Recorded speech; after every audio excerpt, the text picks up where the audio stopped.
আজকে দেখলাম অনেক পুলিশ সদস্য তারা তাদের কাজে জয়েন করেছে। আলহামদুলিল্লাহ ভালো।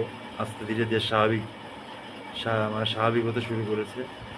তো মূল বিষয় যেটা, সেটা হচ্ছে যে আপনারা তাদের সবার কাছ থেকে তাদের ব্যাংক স্টেটমেন্ট কালেকশন করবেন এবং তারা এই লাস্ট 2-4 বছরে লেনদেন কি করছে না করছে সব কিছু আমাদের চেক করা লাগবে।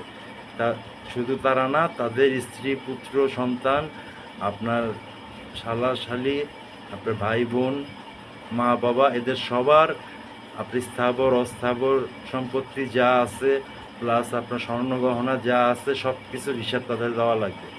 ঠিক আছে, এর মধ্যেই আমরা কিন্তু বের করতে পারবো কারা অ্যাকচুয়ালি দুর্নীতিবাজ আর কারা দুর্নীতিবাজ না। আর দুর্নীতিবাজ যারা, তাদের রেহাই নাই, তাদের